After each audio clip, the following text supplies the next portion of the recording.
Hi, it's Karen the Weekend Craftaholic, and today I'm actually showing you one of my daughter's videos.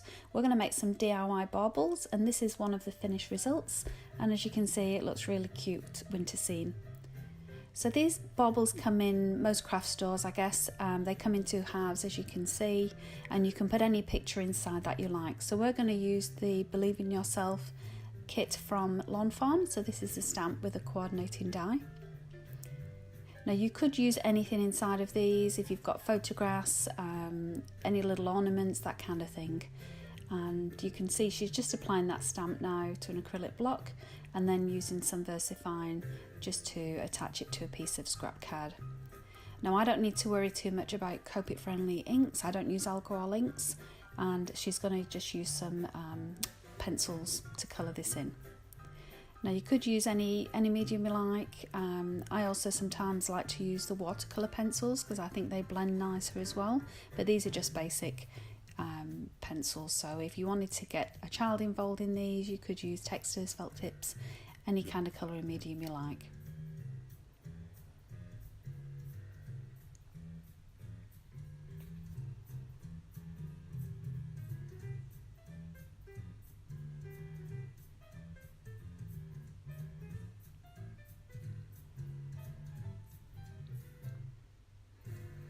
Now just to add a little bit of sparkle, she's using this gold pen from Winked Stella just on the antlers. And of course you could use sparkle on the reindeer as well if you've got the clear one. So this is the coordinating die, just applying that in here. And this is going to go through a diamond press, which has got a very small opening. So you could also attach a bit of washi tape just to keep that die in place if you're nervous about it slipping. And here's the finished result, very cute.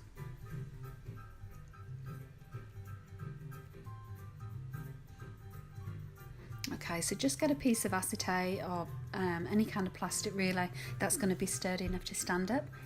And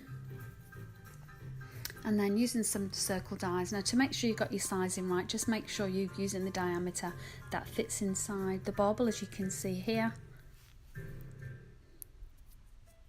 And then just cut out that piece of acetate.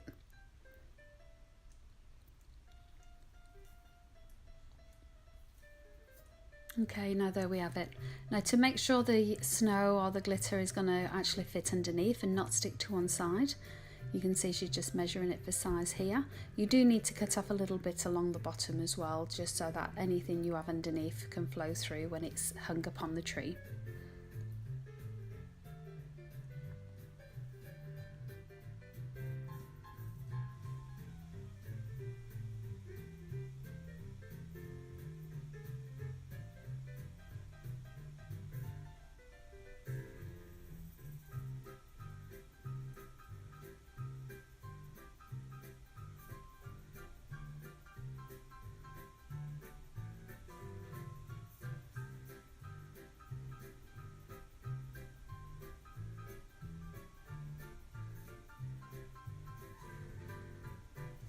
Okay, and then just trying that little critter for size. Now I would say at this point you could also make sure it's double-sided, so if you do know how to reverse your stamps and your inks, I would definitely look to put one on the back. Now we're just using some Mod Podge here just to affix this to the back of that.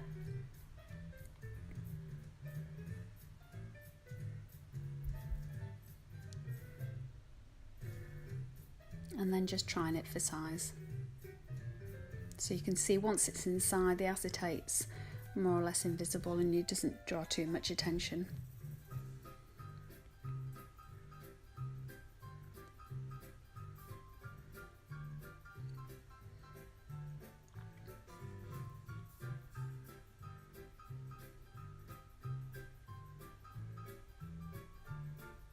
Okay, so just using the base of a roll of sticky tape just to hold that in place, or you could use any kind of cup or bowl that you have, as you just want to make sure that that sits nicely.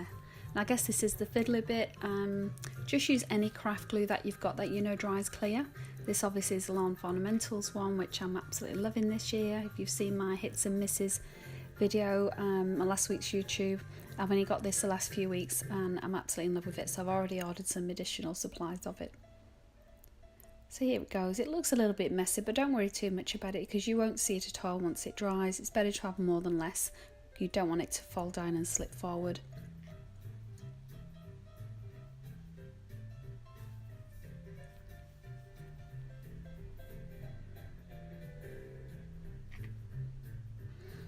Okay, now at this point she decides she wants a little bit of a snowflake effect. Excuse me. So she's just applying some liquid pearls here just to give the effect of snow falling. Now she was going to use blue because that's the colour scheme of our tree, but then changed her mind, so it is just the silver dots on this one now for this little bauble. Another fun bit, applying the glitter. So you can see it fits underneath the bottom of that where we've cut out the circle. And you can see she plays with this quite a few times just to get the right amount in. So you can see she used a couple of teaspoonfuls, wasn't quite enough. And then this is where the blue glitter does come in actually to match the tree. She's also using a couple of different sizes of glitter to give that textured effect. So some very fine glitter and then some that's a little bit more coarse. And then for a little bit of bulk, some sequins as well, because it really does take an awful lot of glitter, as you can see here. I would say in total it's probably about 6 teaspoons worth that we've had to put through. But it really is worth it, I think, when you see that effect. And I really like the idea of mixing the glitter so it doesn't just look like a pile of the same at the bottom.